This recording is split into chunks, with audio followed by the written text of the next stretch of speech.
Bonjour à tous. Nous allons aujourd'hui aborder la RE 2020 côté béton et ciment.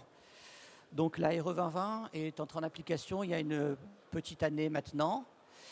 Et sa particularité est qu'elle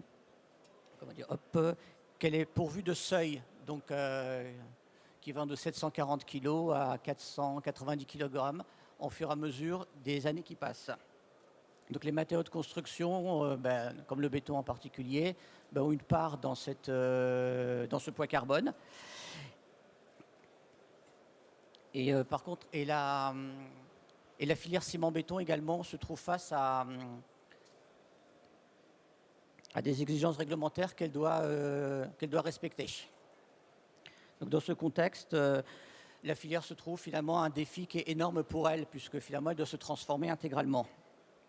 Et ce qui sera intéressant de savoir aujourd'hui, c'est quels sont les moyens et ce que met en place la filière justement pour respecter ces seuils.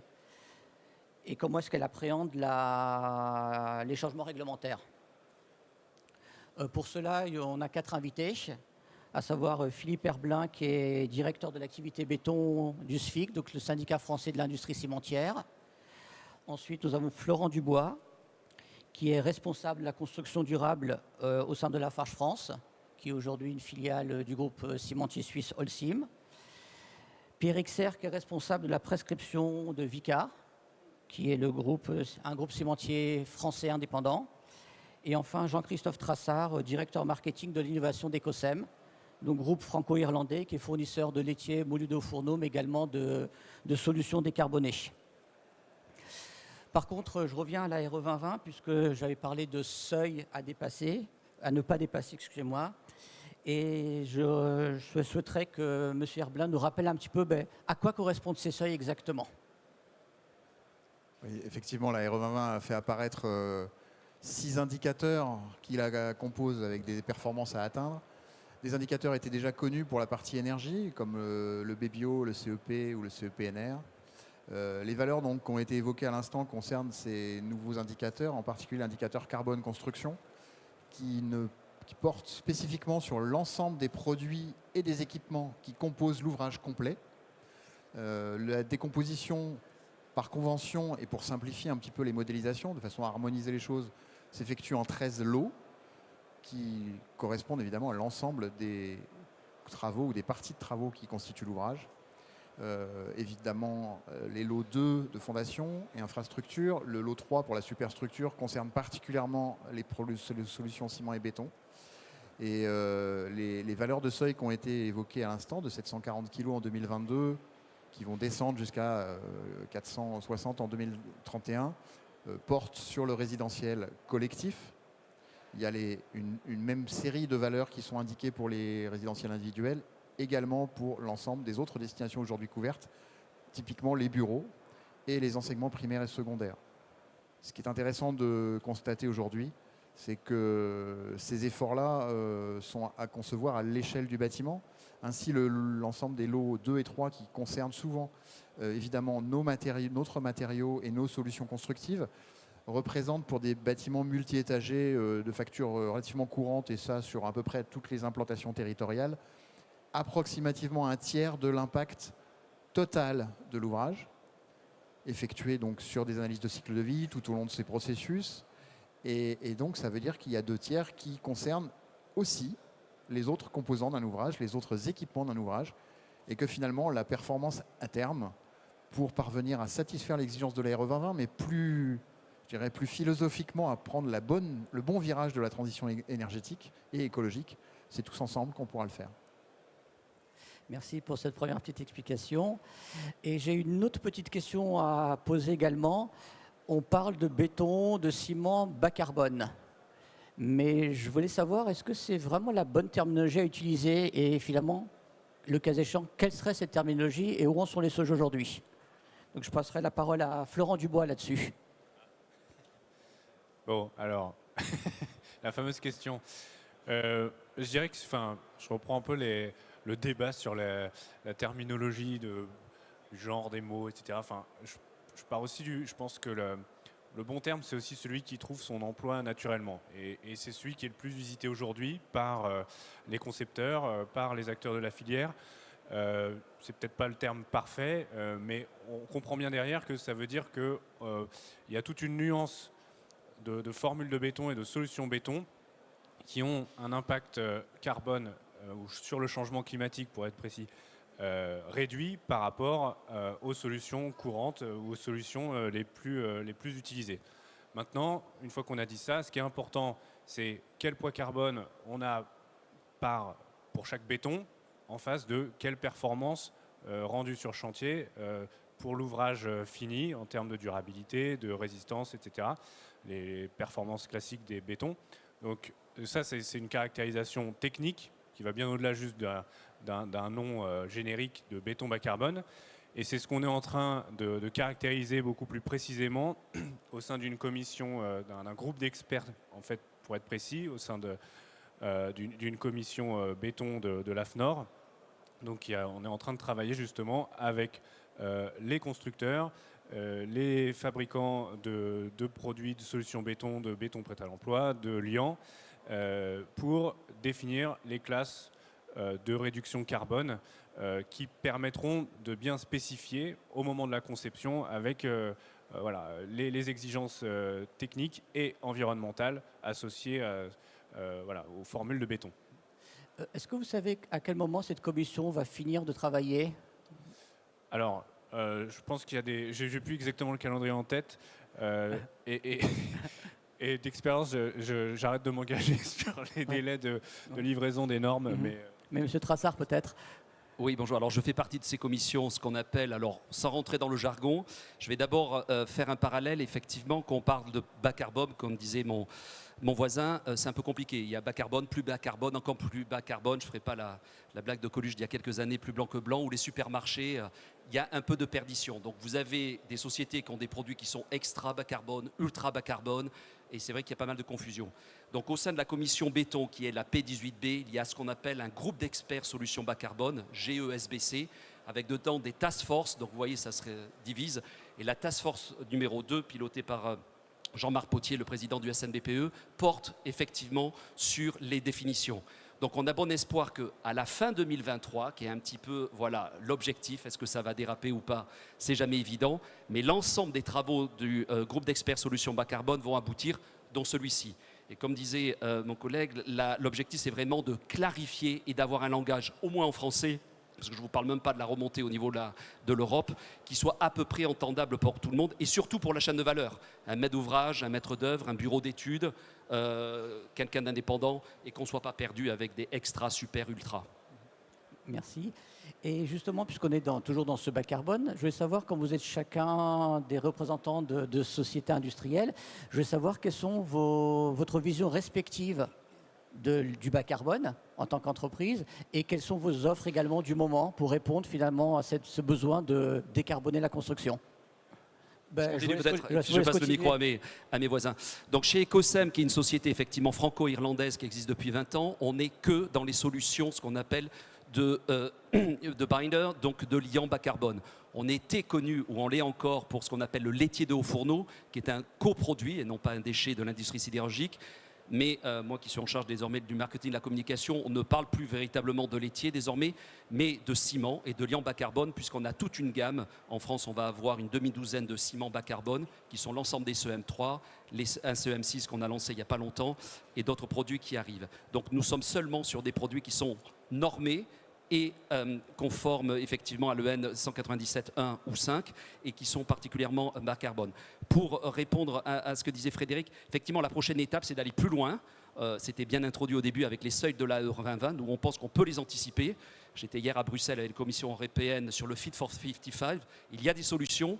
Nous, on a un momentum, on a un axe qui est la réduction du taux de clinker. Donc nos solutions vont aller vers des réductions de taux de clinker qui peuvent aller jusqu'à inférieur à 20% pour des solutions complètement massifiables. J'y reviendrai dans un instant. Et côté Lafarge, justement, ça donne quoi? Alors, chez Lafarge en France, pour rappel aussi, on produit des ciments, mais également des bétons prêts à l'emploi. Donc, notre vision, c'est que là, vu les échéances et les besoins de décarbonation ultra rapide et massif en fait, du marché, pour nous, il faut décarboner tous les bétons. Donc pour ça, ça veut dire que toutes nos centrales à béton en France doivent être équipées, disons, de ciment bas carbone. Donc le premier enjeu, c'est de produire en France, dans toutes les régions, des ciments bas carbone grâce aux ressources locales. Donc c'est par exemple en Bretagne, dans l'Ouest, la mise en place là, il y a quelques semaines du premier système process d'activateur d'argile sur notre plus grosse usine qui va permettre de produire des ciments bas carbone pour toute cette région. On va avoir aussi le même dispositif dans le sud-est. Donc dans chaque région, en fait, il y a des spécificités locales de constituants qui nous permettent effectivement de substituer le clinker et donc de décarboner nos ciments. Donc l'enjeu, c'était de proposer des bétons bas carbone, parce que les décarboner, c'est facile, mais on sait qu'il y a des impacts si on ne fait pas attention sur le temps de prise de ces bétons. C'est souvent des ciments un petit peu plus lents. Donc on a beaucoup travaillé sur déjà la composition de ces ciments pour qu'ils soient plus réactifs. Et ensuite, sur l'activité BPE, c'est un gros travail de formulation des bétons pour vraiment décarboner tous les bétons et pas uniquement ceux qu'on va couler le vendredi parce qu'on a le week-end pour laisser le temps de prise. Donc on propose des bétons été comme hiver qui sont décoffrables à 16 heures sur le chantier. Donc le gros avantage, c'est de ne pas impacter le cycle de construction et donc de répondre à ce besoin de décarboner très rapidement tous les chantiers. Et côté Vicat, ça donne quoi? Alors déjà, pour revenir un petit peu sur la définition du bas carbone, chez Vicat au sens où on l'entend, c'est-à-dire que le seuil de référence à partir duquel on considère qu'un béton est bas carbone, ça correspond à l'impact d'un béton courant formulé à partir de CEM2A. Voilà. Et à partir finalement de cette référence, on a une offre qui s'appelle DK avec différents niveaux de performance en termes de réduction. Donc un niveau 1 pour des gains allant de 10 à 20%, un niveau 2 pour des gains de 20 à 40%, et on travaille avec les nouvelles technologies qui arrivent sur des nouveaux niveaux. Effectivement, comme ça a été dit précédemment, hein, les solutions qu'on propose chez Vicat, elles sont effectivement confectionnées à partir de ciments qui comportent une réduction réduite, qui comportent une proportion réduite en clinker, c'est-à-dire la matière cuite finalement qu'on produit en cimenterie et qui est responsable des émissions de CO2 du ciment, tout en restant dans une philosophie locale. Donc l'idée, c'est bien de produire des ciments à partir de matières premières locales, de manière à rester finalement dans ce schéma de circuit court qu'on a toujours connu sur la fabrication et la distribution des bétons. Donc en Auvergne-Rhône-Alpes, typiquement, on va proposer des bétons à base de ciment pouzzolanique CEM 4 qui sont produits sur notre cimenterie de Créchy grâce à la pouzzolane que nous donnent les volcans d'Auvergne. Et on travaille également sur des ciments CEM2B à base de calcaire micronisé sur notre cimenterie de Montalieu, à l'est de Lyon. Dans l'est, on n'a pas de volcan. Donc là, on va travailler effectivement, ça a été dit précédemment également côté Lafarge, sur de l'argile activée. Donc on va activer l'argile disponible directement sur la carrière de cimenterie. Et on va l'utiliser, une fois activée, en substitution du clinker. Donc ça, c'est vraiment pour nos solutions DK qui sont d'ores et déjà disponibles et commercialisées, qui permettent d'avoir des gains de l'ordre de 30% par rapport à la solution de référence dont je vous parlais, tout en conservant les mêmes propriétés techniques, y compris à jeune âge, donc en termes effectivement de cycle de coffrage.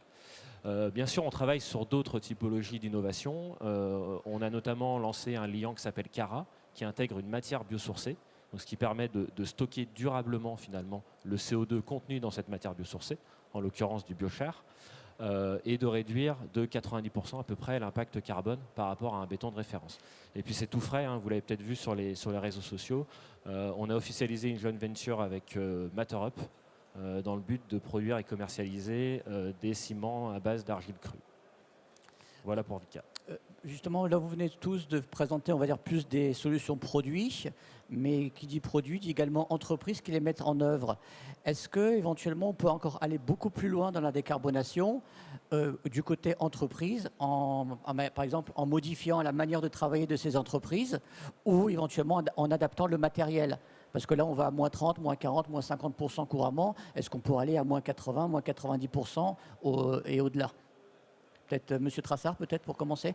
Oui, bien volontiers. Donc je vais rappeler peut-être rapidement, parce que je m'aperçois qu'on a parlé de clinker, j'espère que tout le monde est familier. Donc le clinker, vous savez, c'est cette matière, voilà, ce qu'on appelle le core product du ciment qui passe à travers un four à 1450 degrés, et c'est de là que viennent les émissions.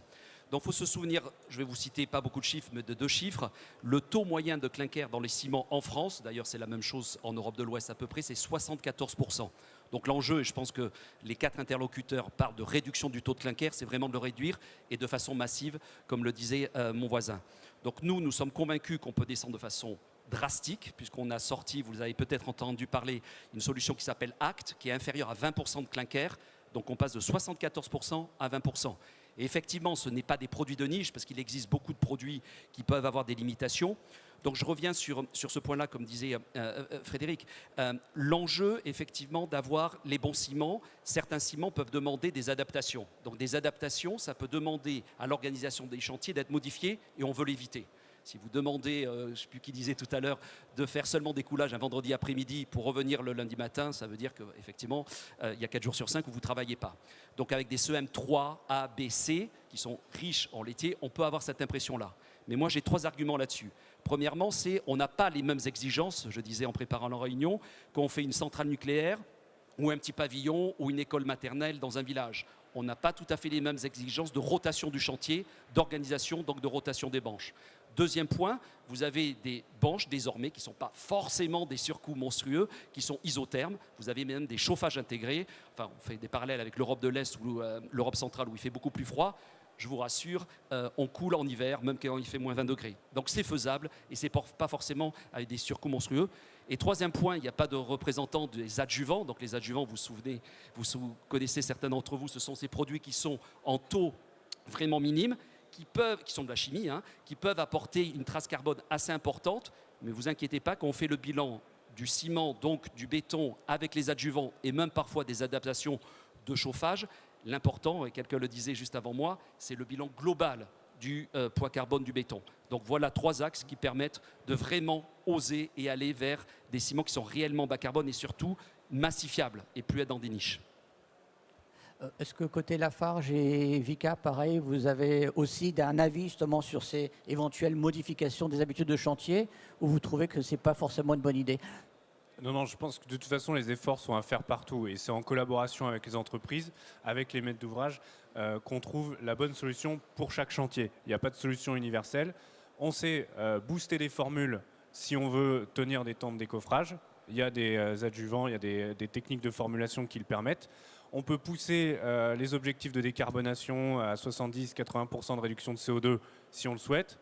Après, il faut travailler sur l'organisation du chantier ou sur les applications, parce qu'on ne pourra certainement pas le faire pour tous les ouvrages dans le bâtiment.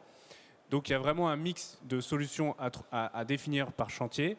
Et je dirais que c'est justement là que la RE 2020 est très structurante dans la démarche, parce qu'on peut se fixer très tôt un objectif de performance carbone par mètre carré sur le lot gros œuvre, disons, et ensuite trouver les compromis à faire, soit sur l'exécution, soit sur la formulation de béton ou autre, pour que le maître d'ouvrage aussi et le maître d'œuvre optimise son budget, puisqu'il va y avoir soit un impact sur les délais, une immobilisation de matériel ou des plus-values sur les matériaux.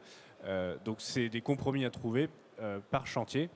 Et justement, pour travailler, pour structurer aussi cet accompagnement, on a mis à disposition un simulateur qui s'appelle Lafarge 360 design.fr, qui est accessible sans inscription, qui vous permet de simuler votre empreinte carbone sur votre bâtiment et de voir en fonction de la typologie de votre projet quel béton bas carbone qui s'appelle EcoPact chez nous, avec les seuils de réduction de la gamme EcoPact, quels sont les bétons disponibles pour votre chantier et donc quelle performance vous atteignez aussi sur votre projet.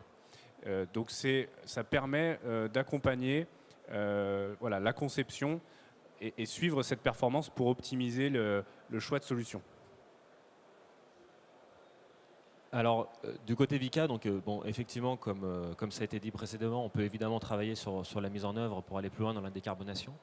On n'a pas vraiment cette philosophie-là chez Vicat, puisque nous, notre position, c'est plutôt de considérer que les phasages et les délais chantiers doivent être le moins impactés possible, pour ne pas impacter notamment les coûts travaux, mais aussi pour améliorer l'acceptabilité de ces nouvelles solutions par les équipes travaux.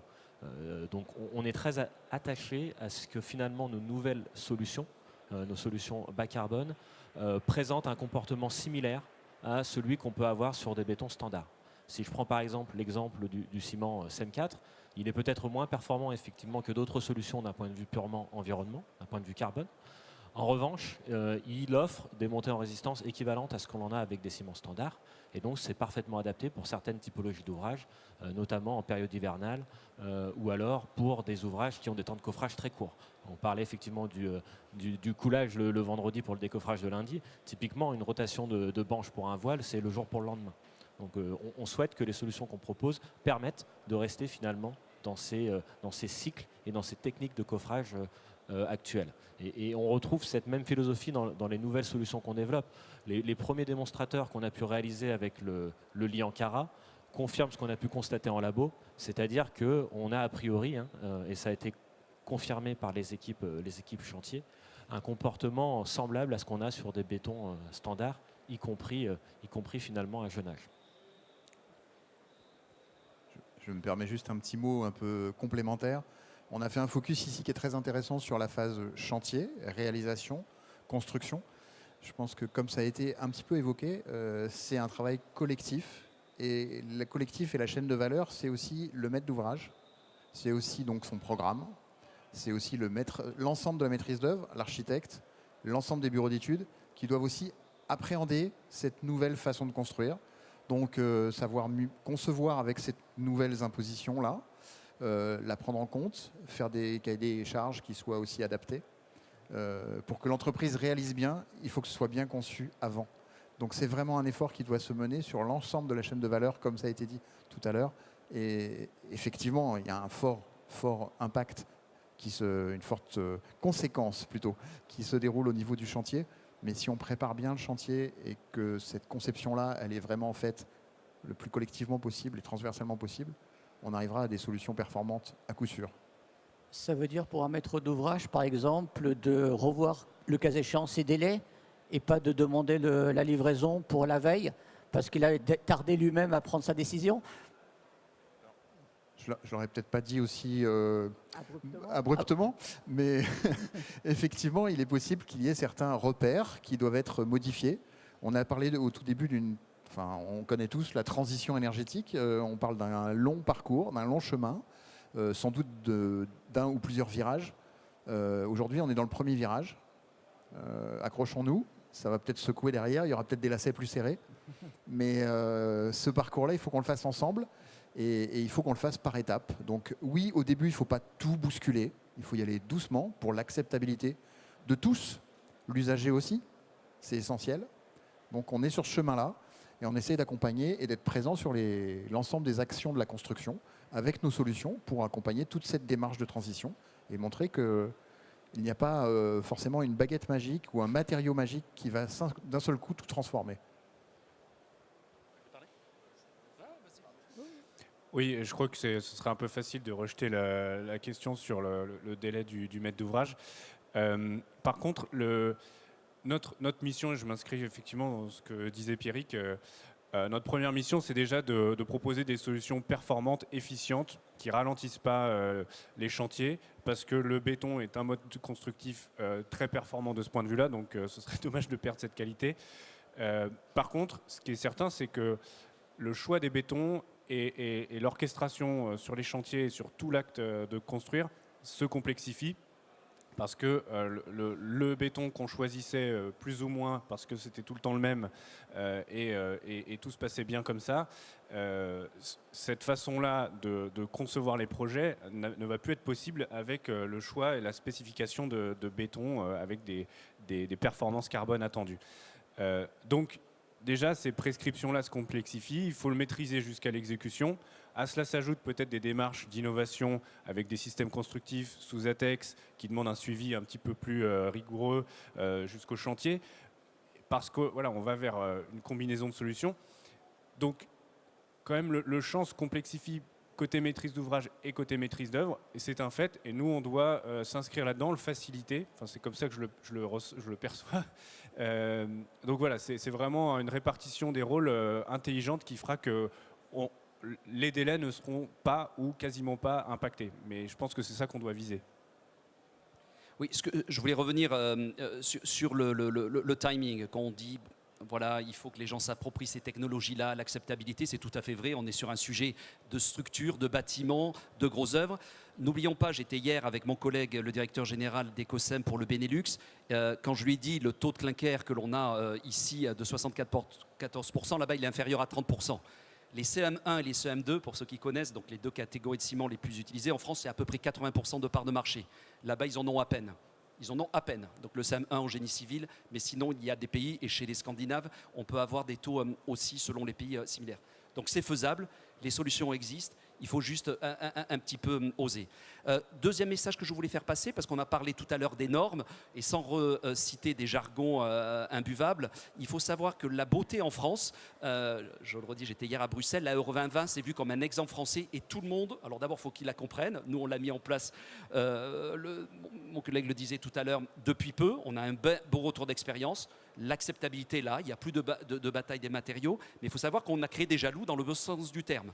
Donc d'autres pays de l'Europe de l'Ouest nous jalousent là-dessus, et j'espère que la France aura le lead là-dessus. Il faut savoir que, je reviens sur ces groupes d'experts solutions bas carbone, ce qu'on appelle les GESBC. L'intelligence, c'est qu'en France, non seulement on a mis les plus grands experts des matériaux, il faut se voir qu'au niveau académique, on a parmi les meilleurs au monde, qui viennent d'ailleurs des États-Unis ou du Canada parfois pour venir dans les universités françaises, mais on a mis ce qu'on appelle les experts des Eurocodes. Donc les Eurocodes, ce sont les ingénieurs spécialisés du dimensionnement. Donc je pense que mon collègue du SFIC pourrait en parler mieux, mais travailler sur les matériaux si bien, mais travailler sur aussi le dimensionnement, on peut réussir à redimensionner les pièces, notamment en préfabrication. Et là, la France est en train de prendre vraiment un temps d'avance si on arrive à aboutir et pas être dans des guerres de... Moi, je m'occupe des calculs béton armé, béton précontraint, et toi des matériaux. Il faut vraiment combiner les forces ici. Merci pour ces précisions. Par contre, justement, je voulais revenir sur un autre sujet. Ce qui dit matériaux dit également normalisation. Et je voulais savoir justement au niveau des normes, est-ce que les choses avancent suffisamment vite? Est-ce que le système normatif actuel est bien adapté à ces changements très importants dans le domaine de la décarbonation du secteur de la construction? Peut-être monsieur Serre, peut-être pour commencer. Ouais, alors déjà, je pense de nombreuses solutions sont d'ores et déjà normées, hein, si ce n'est la plupart. Elles répondent effectivement pour la plupart aux normes 197-1-5, et donc les bétons qu'on formule avec ces ciments-là répondent à la norme 206. Donc ça veut dire qu'elles sont finalement utilisables au même titre que des bétons standards, sans aucune problématique d'assurabilité. Elles ont à 28 jours les mêmes performances que leur équivalent en béton standard, et n'ont pas d'impact finalement sur le dimensionnement ou sur le ferraillage des ouvrages. Par contre, il est vrai qu'avec les nouvelles solutions qui arrivent, qui vont plus loin dans la décarbonation, il arrive à ce qu'on ne rentre plus vraiment dans le cadre. Notamment parce que la composition de ces nouvelles solutions n'est pas visée par les standards normatifs. C'est le cas typiquement de notre lit Ankara dont je vous parlais tout à l'heure. Il contient une matière biosourcée. Ça, ce n'est pas permis actuellement par les normes. Il y a également les mêmes choses sur certains ciments en mélange dont les proportions en fait, sont pas permises par les normes, malgré le fait qu'il y ait des essais concluants qui montrent que ça fonctionne. Donc de notre point de vue, on va avoir des nouvelles solutions qui vont arriver effectivement sur le marché et qui vont nécessiter des démarches spécifiques pour permettre justement cette mise sur le marché. Parce que les normes vont mettre effectivement un certain temps à évoluer et elles ne sont pas en plus là pour finalement viser aussi toutes les innovations qui peuvent sortir. Donc on s'oriente de plus en plus, je pense, y compris sur les bétons, vers des démarches de type ATEX, appréciation technique d'expérimentation, des avis techniques, voire des ETPM, donc vraiment des évaluations techniques des produits et matériaux qui sont menées en lien avec le CSTB. Donc d'après notre retour d'expérience, c'est clairement les seuls dispositifs qui sont reconnus communément pour garantir, certifier entre guillemets, les performances techniques et la durabilité de nouveaux produits. Donc il est vrai qu'on peut arriver à réaliser des chantiers en passant outre ce type de dispositif.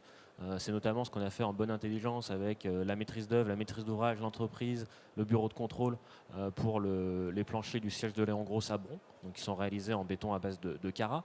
Mais on sait très bien qu'on ne pourra pas répliquer ça sur tous les chantiers et qu'il faut qu'on aille finalement sur ces démarches de type avis technique pour pouvoir répliquer ces solutions sur tous les projets.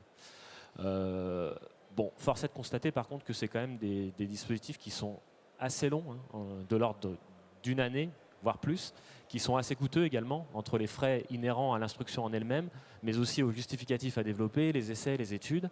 Donc je ne sais pas vraiment, vous avez parlé de freins, je ne sais pas vraiment si on peut parler de freins normatifs, mais en tout cas, ce qui est sûr, c'est que ces dispositifs-là ne nous permettent en généralement pas de mettre finalement sur le marché les solutions aussi vite qu'on le souhaiterait.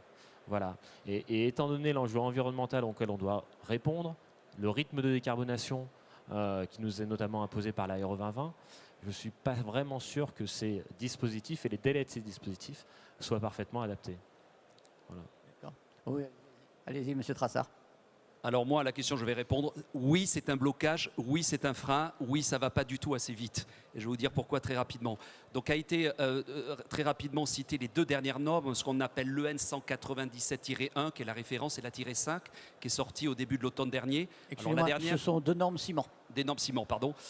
Bon, je vois qu'il y a des gens qui connaissent, d'autres peut-être moins, mais peu importe. La dernière, elle a mis 12 ans. Donc, je répète, elle a mis 12 ans à sortir. Donc, il y a eu des allers-retours. Donc, bon, vous imaginez. Il y en a une autre qui sort en ce moment qui s'appelle PR. Donc, c'est un projet de l'EN 197-6 dans laquelle on va mettre d'ailleurs des additions calcaires, ce qu'on appelle des filières calcaires, encore une fois en substitution clinker, et aussi ce qu'on appelle R dans la norme, c'est-à-dire des fines de béton recyclés. Donc, on était à 20%. Moi, je fais partie des COSEM d'un certain nombre qui ont milité pour aller jusqu'à 50%, avec des documents d'ailleurs relayés par le SFIC qui démontrent des résultats laboratoires et laboratoires indépendants satisfaisants. Pour l'instant, on est entre 35 et 50%, on verra. Pour revenir à ce qui a été dit, la norme, c'est super important. On est dans un pays où il y a la norme. À l'Europe, il y a ce qu'on appelle le marquage CE. En France, on a le marquage NF. Mais la norme, il ne faut pas oublier que derrière, ce qui est très, très important, quand on parle de ciment, on parle de béton, on parle de structure, donc on parle de deux types de sécurité. La sécurité des ouvrages, malheureusement, on a vu des choses en Turquie il n'y a pas longtemps, et la sécurité des personnes. Car quand le béton s'écroule, c'est souvent que là, il y a des catastrophes qui vont suivre. Donc l'assurabilité est critique. Donc ce que cherchent les entreprises ou les innovateurs comme nous, c'est d'être assurables. Quelque part, que ça ne soit pas pendant quelques temps NF. Et là, je suis d'accord, ce n'est pas très grave. Donc vous avez deux voies. Vous avez vous battre pour rentrer dans la NF, ça peut mettre des plombes. Ou vous avez les outils du CSTB, le Centre scientifique des techniques du bâtiment, qui est relié à l'État. Donc il y a les ETPM, qui est le premier stade, mais qui ne donne pas l'assurabilité. Après, vous avez les ATEX ou les avis techniques. Mais il y en a d'autres, c'est ce qu'on appelle les ETE, les évaluations techniques européennes, pardon, parce qu'en anglais c'est un petit peu différent. Et vous avez après la commande de certaines entreprises qui peuvent se permettre d'assurer elles-mêmes. Je pense en France, on en a trois grands monstres, Bouygues, Eiffage, Vinci, c'est ce qu'ils font. Nous, on a développé technologie alcali activée avec Vinci. Ils font l'auto-assurabilité. Mais il s'appelle Vinci. Donc, une petite artisan dans le coin de la France, il pourra peut-être pas. Et il y a aussi, j'en finis avec ça, ce qu'on appelle aussi des avis de chantier. Et là, je suis d'accord qu'avec les bureaux de contrôle, on essaie de développer ça, les grands leaders, où on pourrait mettre ça en place. Et vous avez des développements qui se font actuellement. Vous avez Eiffage qui est en train de développer ce genre de structure sur un chantier parisien. Donc voilà, il y a d'autres outils, mais au final, la réponse est non, ça ne va pas assez vite. Mais en tout cas, ça veut dire que les grandes entreprises jouent clairement leur rôle également d'innovateur.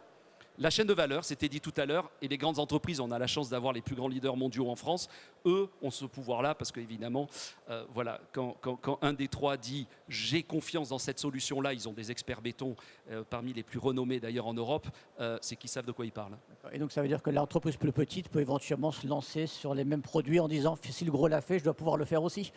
Je ne suis pas compétent pour répondre à cette question, demandez-leur, mais je ne suis pas sûr, parce qu'ils n'ont pas les reins pour ça, ils n'ont pas la structure, les ressources. Ensuite, côté innovation, justement, je voulais savoir, je dirais, l'ARE 2020 est rentré en application, et on a un peu l'impression que les solutions bas carbone n'arrivent que maintenant. Est-ce que ça veut dire que les cimentiers n'ont pas fait grand-chose pendant de très nombreuses années, ou au contraire, ils ont travaillé dans leur coin et les solutions sont mûres aujourd'hui? Monsieur Dubois, peut-être. Ok, c'est moi. Alors là, ce qu'on vit, c'est une vraie accélération et c'est le croisement entre des développements, des innovations, effectivement, qui ne datent pas d'aujourd'hui ou d'hier, mais les premiers engagements, enfin, en tout cas au sein du groupe Lafarge, c'était en 93 après le sommet de Rio, première stratégie climat. On a commencé sur les combustibles alternatifs, ensuite réduction des taux de clinker. Donc il y a beaucoup eu de projets et même de ciment développé à taux de clinker réduit. Notamment par exemple en 2010, on était post-Grenelle de l'environnement, on avait lancé notre premier CEM5 pour des constructions bas carbone. Le stade du Havre a été construit avec ce ciment. Cependant, à ce moment-là, la chaîne de valeur n'était pas prête aussi à se lancer dans la décarbonation globale du bâtiment. Donc la demande n'était pas là. Et à un moment, il faut bien que les deux mondes se rencontrent pour y aller. Donc c'est vraiment... Et là, ce qui change, c'est justement... Bon, il y a toujours ce fond technique, technologique, de nouvelles solutions et de développement qu'on poursuit. On cherche à activer tout type de minéraux pour justement remplacer le clinker, par exemple. Mais c'est vraiment le changement d'échelle de la demande. On vise, nous, 25% de béton écopact, donc c'est-à-dire d'au moins 30% de réduction par rapport à une formule de référence, en 2025. On était en 2022 à 4%, c'est 230 000 m3 coulés. Donc il y a eu vraiment une montée en puissance très rapide. Et en fait, c'est aussi ça, je pense, l'innovation. On pense innovation technologique, mais ça ne suffit pas. Il faut innover dans les méthodes, dans l'assemblage de solutions pour réussir cette transition très rapidement. Et c'est-à-dire qu'il faut trouver aussi un point de rendez-vous. Sur la RE 2020 peut être marqué ce point de rendez-vous commun où tout le monde est d'accord sur le principe. C'est-à-dire que si vous arrivez avec un produit très bon, mais qui arrive trop tôt sur le marché, ben clairement, vous ne le vendez pas. Oui, c'est pour ça que peut-être le phasage des seuils RE 2020, 2025, 28, 31, aide à programmer et à anticiper la demande. On a une visibilité aussi sur la demande. On sait qu'aujourd'hui, par exemple, un petit sondage personnel, je vois que dans le logement, il y a à peu près, c'était valable il y a quelques mois, donc c'est encore plus vrai maintenant, il y a au moins la moitié des projets de logement qui sont conçus avec une performance carbone réduite, donc qui va au-delà du seuil actuel de 2022, parce qu'on travaille sur des AC, sur des projets, des commandes publiques ou des maîtres d'ouvrage ambitieux qui anticipent. Donc on sait qu'il y a en fait la demande en solutions bas carbone au niveau 2025 voire 2028, elle est déjà là. Donc voilà, on sait avec le temps des projets nous préparer pour que industriellement on soit capable de délivrer. Et justement, à propos d'industrie, c'est-à-dire qu'aujourd'hui, on parle de décarbonation au niveau des produits, mais comme on modifie le processus industriel, à ce niveau-là aussi, il est possible de faire des économies de carbone. Quelles sont les choses qui sont faites là-dessus ? Je pense au processus industriel, c'est-à-dire au niveau des cimenteries, on peut aussi faire de la valorisation carbone d'une certaine manière, au-delà du produit. Je vais essayer de répondre à votre question. D'abord, il y a une feuille de route de l'industrie cimentière qui a été présentée et déposée auprès des ministères il y a déjà un peu plus d'un an, qui comporte sommairement 3 grands axes d'application à l'horizon 2030. On va travailler sur, ça a été un petit peu évoqué je crois d'ailleurs, des matériaux de substitution en termes de composition. Donc on va réduire la part de clinker au profit d'autres catalogues. Il y a un éventail de solutions. Et c'est ça qui rend les choses passionnantes avec des offres diversifiées. On va travailler sur le combustible et sur l'abaissement de la part fossile, mais aussi l'échange en récupérant des combustibles dits de récupération qui viennent pour partie d'ailleurs de déchets industriels d'autres secteurs, déchets ultimes dont on aurait bien peine à se débarrasser si les cimenteries n'étaient pas là pour les utiliser. Donc voilà, on fait de la valo énergétique, on fait de la valo matière. Et puis évidemment, il y a dans le process même de récupération de chaleur, la performance des fours.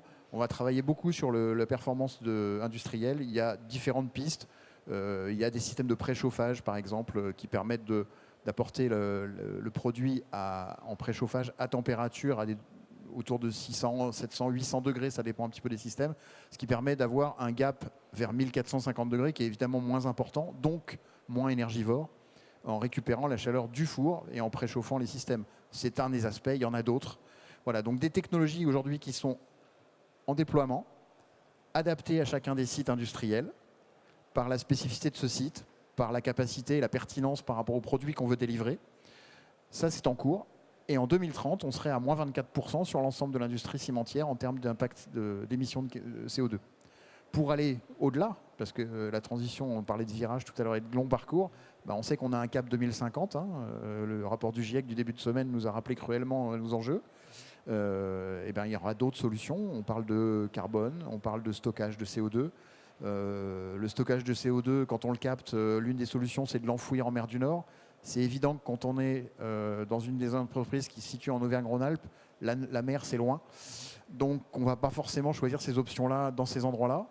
En revanche, si vous avez une cimenterie qui est à Dunkerque, là, il y a plus de raisons d'être de choisir cette option technologique. Il y en a d'autres, évidemment, qui s'offrent à des territoires plus ancrés et moins littoraux.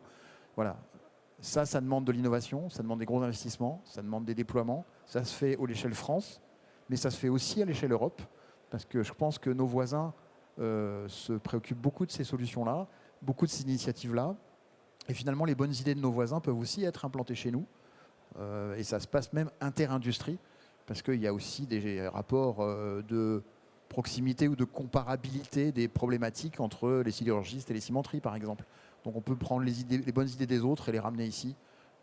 Voilà. Donc oui, il y a des enjeux, oui, il y a des engagements, et on prépare même une nouvelle série une nouvelle feuille de route avec une mise à jour, si j'ose dire, des enjeux. Qui est en préparation. Donc pour l'instant, évidemment, je ne vais pas vous en dire plus. Non, mais l'engagement est là. Ça sortirait quand cette nouvelle feuille de route? On doit avoir un rapport avec les ministères autour du printemps. Donc on verra peut-être à la rentrée, je ne sais pas dire encore. Rapidement en tout cas. Mais rapidement, oui. Pour compléter quand même ce qui a été dit, donc effectivement, on a l'impression qu'on n'en parle que depuis l'arrivée de la RE21, mais l'objectif, c'est la neutralité carbone d'ici 2050. Donc il est bien évident que l'industrie cimentière, elle ne s'est pas préoccupée de ça au 1er janvier 2022. Donc c'est vrai qu'on a l'impression qu'on en parle depuis peu, parce qu'il y a de plus en plus de produits qui sont marketés bas carbone.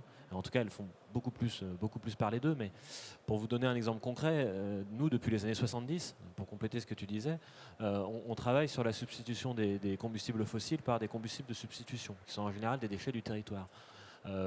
Donc notre objectif, donc ça fait depuis les années 70 qu'on travaille dessus, mais notre objectif d'ici 2025, donc c'est très vite là, c'est de plus du tout utiliser finalement de combustibles fossiles pour la production de nos ciments standards, en sachant que la partie combustion quand même est importante, puisque c'est 30% à peu près des émissions du ciment. Et pour préciser ce qui a été dit sur l'aspect revalorisation, il y a effectivement de nombreux projets auxquels on participe qui visent à valoriser non seulement le dioxyde de carbone, mais aussi la chaleur fatale du foie. Donc, pour donner des exemples, il y a de la culture d'algues. Ça peut paraître anecdotique en termes de revalorisation de CO2, mais ça permet de produire des algues qui ont besoin de la chaleur fatale du four, qui vont photosynthétiser le dioxyde de carbone. Et ces algues, on va pouvoir les utiliser pour faire du biocarburant ou alors pour la pharmaceutique. L'idée, ça peut aussi être de valoriser cette chaleur fatale et ce CO2 pour faire fonctionner des électrolyseurs haute température qui vont produire du dihydrogène. Et ce dihydrogène, on va pouvoir le combiner avec le CO2 pour produire du biométhanol. Voilà. Donc il y a énormément de projets. Il y a aussi des projets autour de la carbonatation. Il y a deux projets qui me viennent en tête, notamment FastCarb. Donc c'est un projet qui consiste à stocker de façon très pérenne le CO2 du four de la cimenterie dans des granulats de déconstruction. Et un autre projet qui s'appelle Carbonate. Donc là, l'objectif, c'est d'agglomérer les poussières chlorées. C'est un coproduit finalement du clinker, qu'on retrouve dans le four de cimenterie. Donc l'idée, c'est de l'agglomérer avec le CO2 pour créer des granulats artificiels très chargés en CO2, qui contiennent énormément de CO2 et qu'on va pouvoir utiliser en substitution de granulats naturels pour certaines applications. Voilà. Donc vous voyez, on travaille sur tous les aspects. On parlait de chaîne de valeur. L'idée, c'est vraiment d'agir sur tous les leviers sur lesquels on peut agir au sein de notre chaîne de valeur pour arriver à cette neutralité d'ici 2050. Merci beaucoup. Donc, le temps passe, donc ça va être un petit peu le mot de la conclusion. Par contre, je vais laisser quelques minutes. Est-ce qu'il y a des questions dans la salle par rapport à ce qui vient d'être dit aujourd'hui?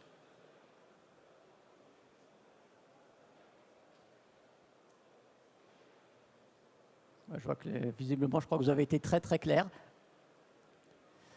Je voulais vous remercier beaucoup pour d'avoir participé à ces débats et je vous souhaite une très bonne journée. Merci à vous.